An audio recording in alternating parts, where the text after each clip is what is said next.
it is not the product of any man's invention that men gather together and live in communities. Arising from man's very nature arises the necessity to depend upon the family in the first instance. As an immature adult, a human being is dependent, utterly dependent, upon others for a large part of its life. And that's the nature of what it is to be in a human society, is to be dependent upon others. Just as each of us today could not possibly be here were it not for the endeavours and efforts of a multitude of different people that have grown our food, that have made our clothes, that have built our houses, that have transported us here, and that keep us protected and safe. So the idea is that man is natural, that society is natural. But Henry George marks that man isn't just a gregarious animal, or even just a social animal. Along with Plato, he marks he's a political animal.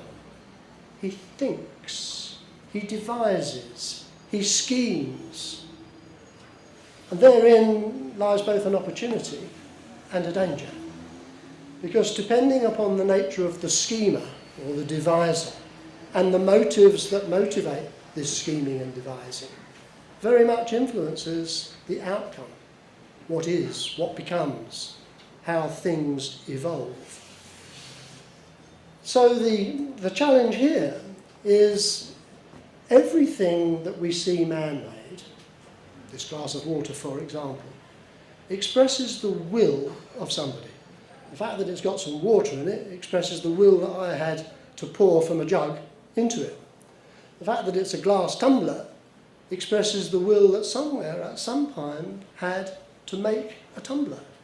And when they made it, they had to take into account the nature of glass, the nature of a vessel, and the like. But the point that I'm really looking to make is that everything that George saw in the man-made world, he recognised as expressing the will of the maker. And where the thing was good for function, it expressed a conscious will of the maker. And hence, you get good things when it's consciously done. But of course, Henry George was raised as a Christian. He came from a Christian household, born in 1839, into a Christian family. So you might say, well, yeah, that's fair enough. Naturally, of course, he believed in God, he believed in what he called the All-Maker. But many of us know that he lost his faith for some little while, or certainly became agnostic, not knowing, not so sure, in his 20s, when times were really tough, when it didn't seem as though this All-Maker was taking good care of him. But then he really got into this business of the natural law, the laws of nature. And what he saw was that the problems that surrounded the society in which he lived and grew were not God's fault, they were men's fault. And in particular, they were the fault of the will of men who did not desire the best for all.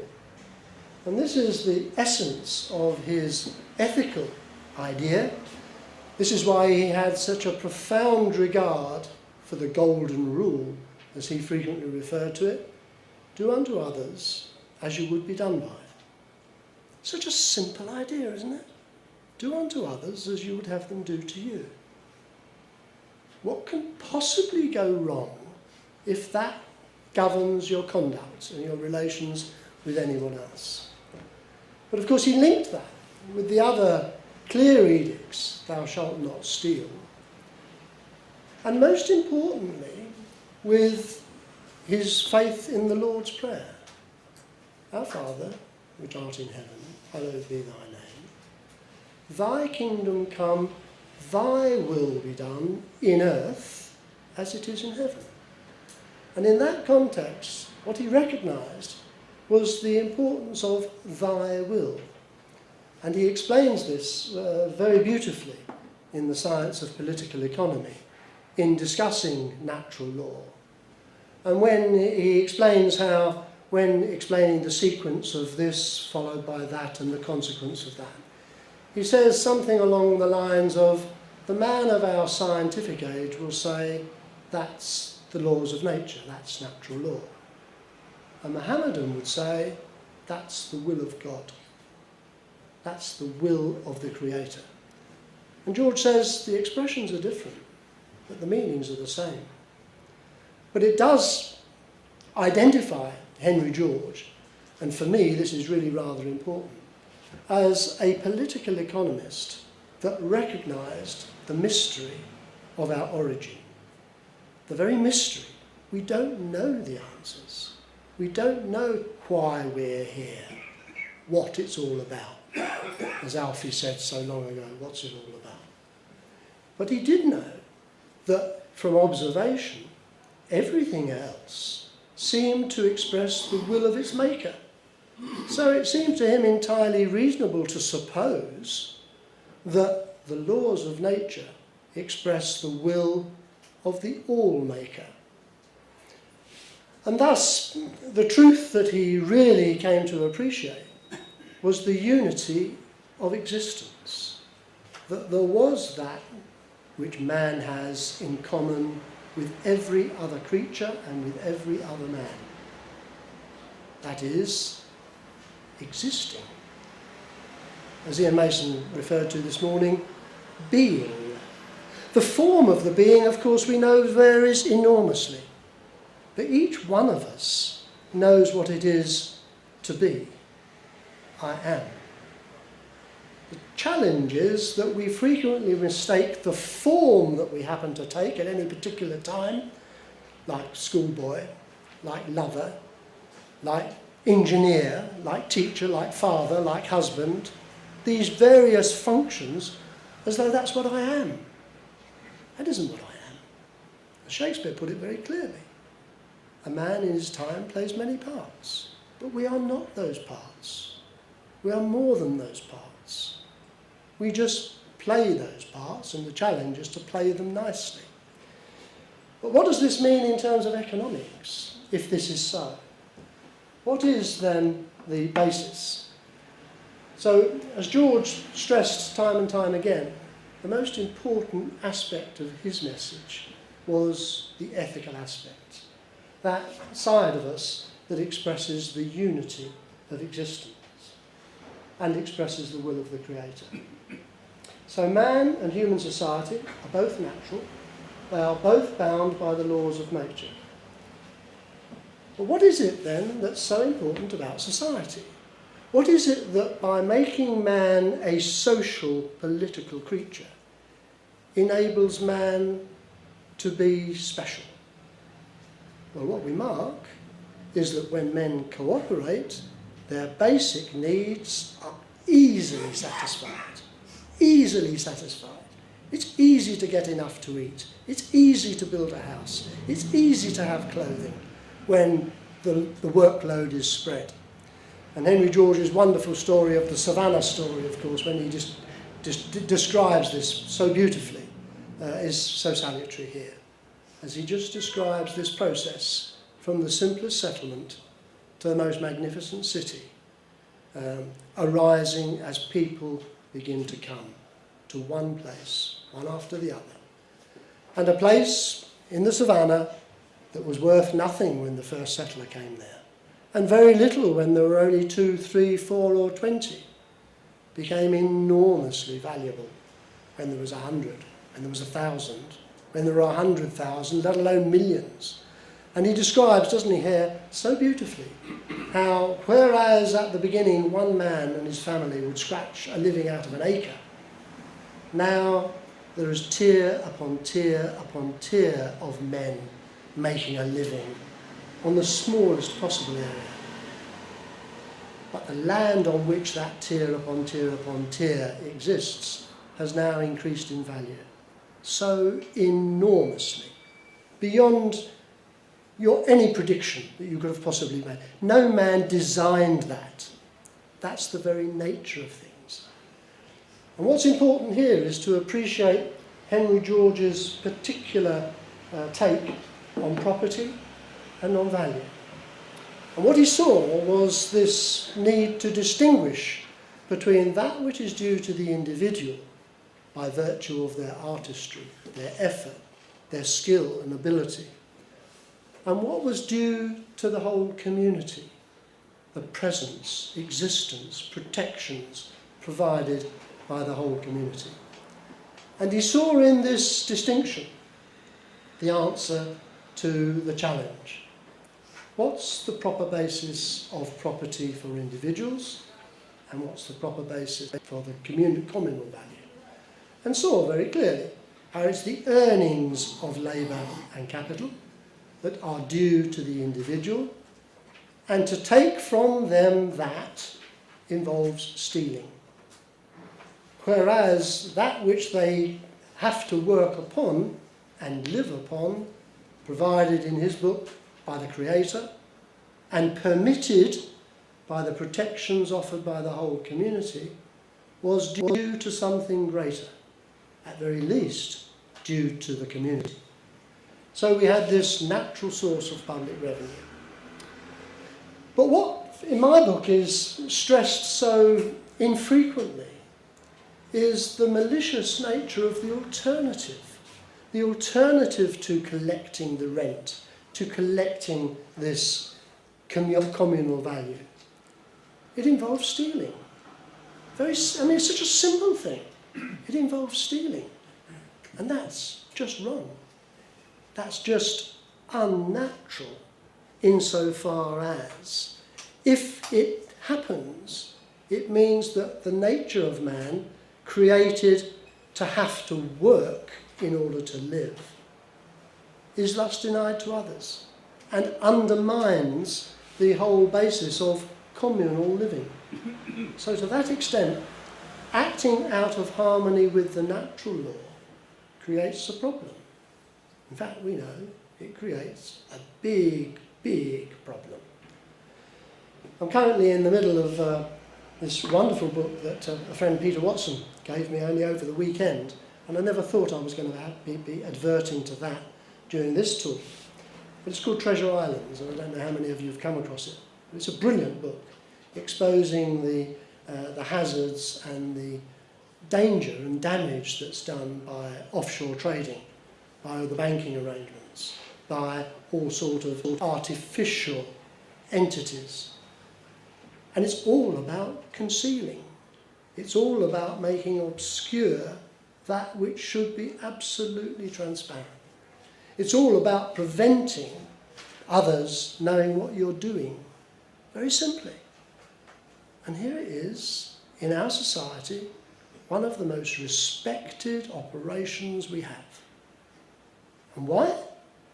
Well, there are many reasons, but of course the obvious reason is because of the failure of men to conduct themselves, behave in a fashion which takes into account the welfare of all men rather than their particular group of men. But it happens but it's enabled to happen partly because of the false monetary system that we had. And one of the beauties of Henry George's message for me is the fact that he provided an answer to that as well, insofar as he identified the nature of money as a medium of exchange and didn't confuse it with wealth, didn't confuse it with real stuff. It's a human, man-made device which seems to permeate every civilised society in order to facilitate and enable trade. But of course, if the land belongs to the whole community, the trade that it shouldn't be enabling is the buying and the selling of land, which is where most of it these days is involved in. So money is being created as debt in order to enable mortgages to be given against the purchase of land. What a scam. What a wonderful scam. But it undermines the morality of all society.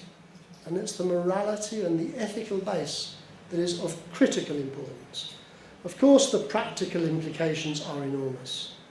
But what really, and George stresses it again and again in his critique of the current tax system, is he looks out over New York and says that these chaps that are coming in with cargo to declare a swarm, and they lie.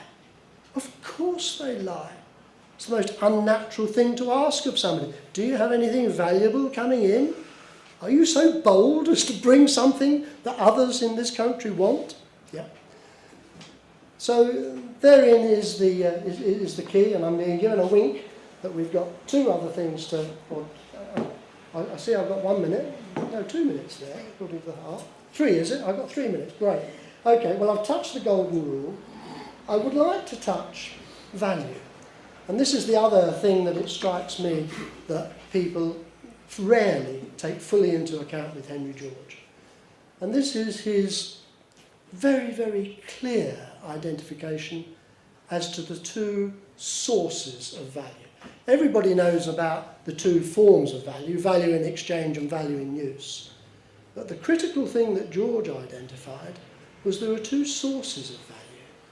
That's the value that comes from production, that arises because it takes a certain effort to make something, and that value reflects the effort, because at the end of the day, value is endowed upon things that people want.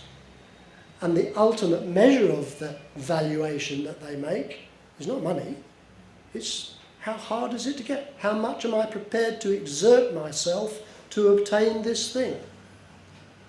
So therein is the measure of the value, is what am I prepared to give, do, in order to have this? And in the final analysis, all that any of us have to give or do is of ourselves.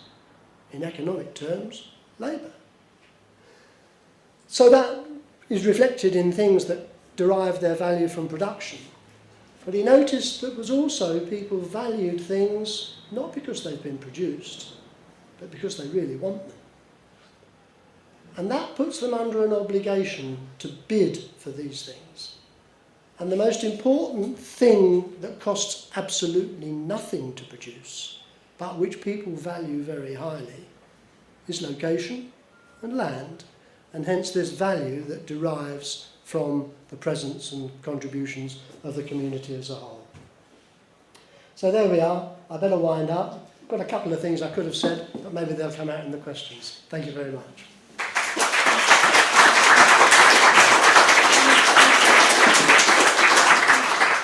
Me do the questions. You do take the questions. Okay, any questions? Questions, observations or comments? Oh, come on, there must be loads. Don't be shy. It's all absolutely crystal clear and everybody agreed with everything I said. If you did, raise your hand. Ah, yes, thank you. Yes, George. Yeah, It is George, isn't it? yeah. Is there any particular point that you haven't said you'd really like to say now? Good for you, good for you. Well, yes, it was. What I would have gone to more trouble about is trade. What George identified as being the critical thing that identifies, as it were, the growth of a civilization. So what we mark, and this is the beauty of, if you like, the all-makers plan, that what gives rise to the ability of communities to gather together and to stay together and to interrelate with other communities is this seemingly natural propensity to swap, to trade, to exchange. And when that happens, that's what lies behind the ability to specialise. And so, yes, I would want to emphasise that. And let's just mark what this ability to specialise enables. It enables men to become, and women of course, to become the finest artists, to devote so much of their lives to producing things of beauty, to producing the finest of things, not the coarsest, roughest, bare necessities, but to devote themselves to performing, to making, and in George's language again, operating in the image of the all-maker, making things beautiful that delight, that everybody loves to see. And trade enables that. It's not the only thing that enables that. Of course, you've got things of extraordinary beauty coming out of religious communities. So, closed community of a religious order. And then there doesn't have to be any exchange, there's just the service. But I suspect most of us would recognise that's not for very many. There are few that are happy or content, and I guess the population wouldn't last long if we all lived in religious orders. The necessity of being a householder, having a family, imposes a rather different sort of discipline on us. But trade enables that then to facilitate the production of the very best of the man-made world. Anything more? Yes, Bill. David, I am one who is very skeptical of the notion of natural law, even though I am confident in calling myself a Georgist. And I'm not the only Georgist who was skeptical or not a subscriber to the idea of natural law. John Dewey being the most notable, who did not believe in natural law at all. He believed that it was simply the best solution so far yet discovered. Okay. But it was not But necessary. now you've heard what I've had to say, you've changed your mind, have you? What? I can think of a few cases where the debate has yet to be settled, and some cases where I think it's pretty clear that we're on the right track. Yeah. Now, that's far different than natural law, water running downhill.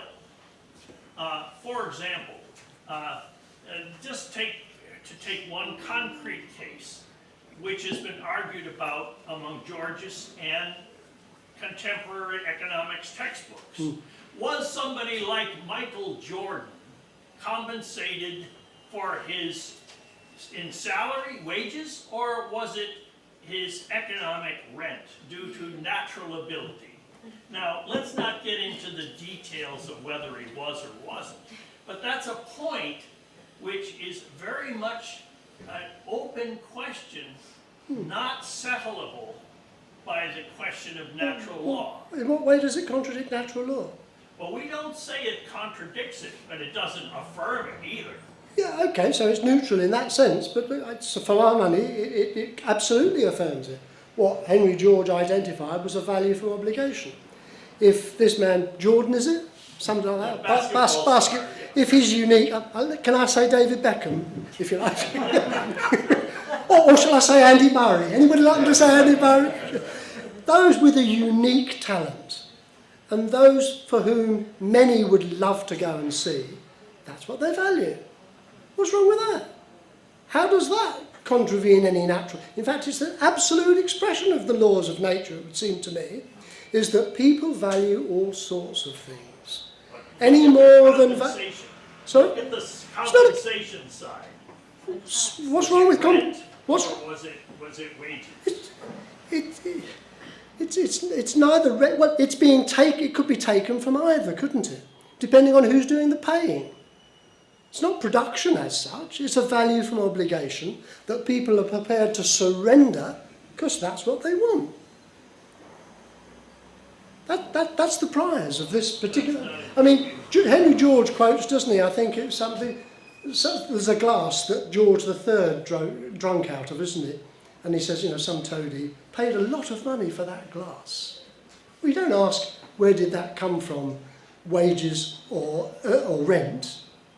It was a transaction between two individuals for whom somebody valued it very highly, stupidly we might say, as some of us would say it's pretty stupid to value David Beckham or whatever, but people do. Fine, fair enough, and if a lot do, they're prepared to surrender some of their wages or their rent, if that's what they've collected, in order to obtain it. Doesn't seem to me that it's pertinent to the issue in relation to are there laws of nature or not. Yes, madam.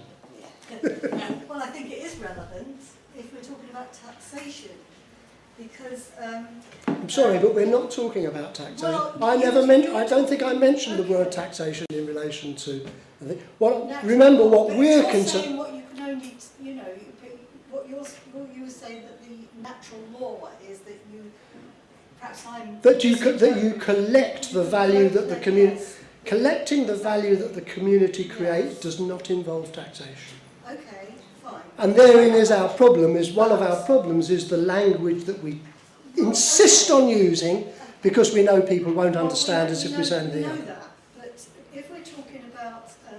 We're talking about... If we talk about paying for public services, okay, let's talk about it that way. This is being recorded. There is You nothing... better stand up. Oh, okay, I don't really want to. If this is, it is known as, it is considered as economic rent, the sort of income that someone like Michael Jordan or David Beckham and Murray collects is economic rent because they do not actually have to perform any more or better work in order Yeah, to well that's receive part more of income. the corruption of the economic language we've been persuaded to use. Okay, but it's And, still and, part and, of and the current economic- academia has a lot to answer for that, for confusing the issue by using the same term to mean different things. The point I'm trying to make is not that, it's just that I don't see that there's anything economically inefficient about collecting that as well, because that is economic rent. As you like. Okay, right. As you- I thought... But what you're purporting, and that's fine, is a political view. Okay, I'm trying to offer a rational view in relation to the laws of nature. Now, any political organisation may choose to superimpose upon that other preferences, depending upon their values. I don't like that person getting lots of money for being very, very good at that thing and attracting the attention of thousands of people Politics of to go and watch it.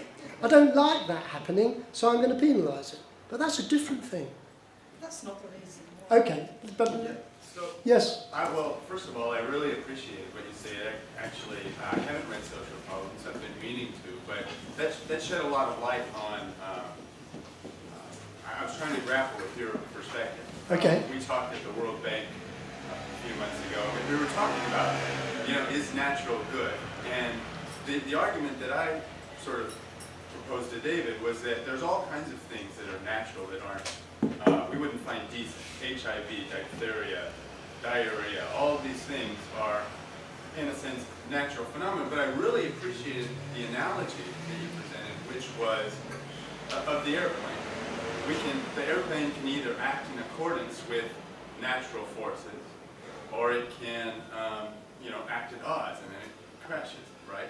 But then there seems to be a point, and maybe you could elaborate on this, but I'm picking up on there's this conflation between if something isn't acting in accordance with natural law, it is considered unnatural. And that seems to be a little bit of a difference. Okay, let me. It's not possible to act to gainsay the laws of nature. What happens is that the laws of nature still operate, but the results are different.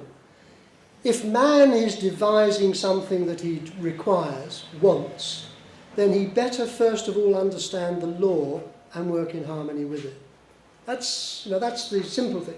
But that doesn't mean to say that there are not going to be such things as gonorrhea and syphilis and diseases of all sorts, whatever, which, as you say, are there, but they are aggravated or promoted by certain modes of behaviour. And it was a pity to pick on those particular diseases. Could have been any one of them, couldn't it? Could have been any number of diseases. But other negative things. Well, but what you're saying is negative. You're saying negative from a particular point of view. I mean, I happen to view the fox that comes into my garden and poos over the lawn negatively. But as far as the fox is concerned, I don't think he's too bothered. I mean, I have to say, in our garden we've got a little birdhouse. Nice little hole. We attracted the blue tits in. The blue tits settled, made a lovely family. We could hear them. Yeah, they're going to come soon. They're going to come soon. Then this blessed woodpecker appears. Big hole. Vroom. No more blue tits. Oh dear. My question is just about semantics, though. Is it? No, it's not semantics. It's point of view. No, but hold on. If humans are acting outside of the laws of nature, Humans You're act. saying that they're unnatural? Or No, they can't be their unnatural. actions are They can't be unnatural, but this is the beauty of the human condition, isn't it? This is why man is given will. That's why I stressed will. It does really rather matter what people want as to how they behave. So the will, and again in George's, so it's the will that needs to be made in harmony with the will of the absolute, with the will that is expressed in the natural laws.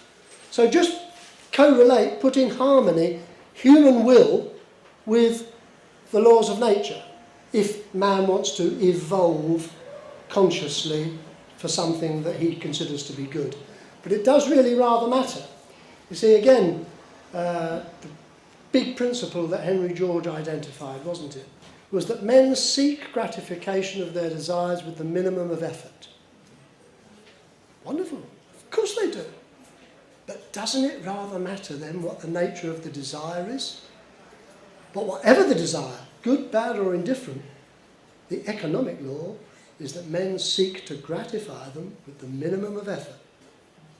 I think that's wonderful. That's a beautiful example of natural law pertaining to human nature. Henry George, Progress and Poverty. Yes, I've got one more minute, I think. Yeah? Yes? I think that the collection of economic rent has held up over time.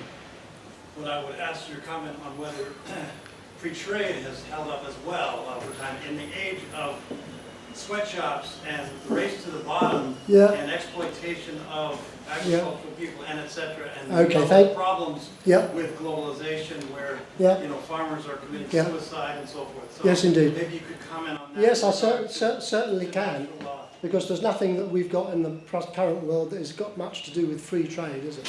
What we've made is tradable currency. And so now we've confused, which Henry George was very, very careful not to do.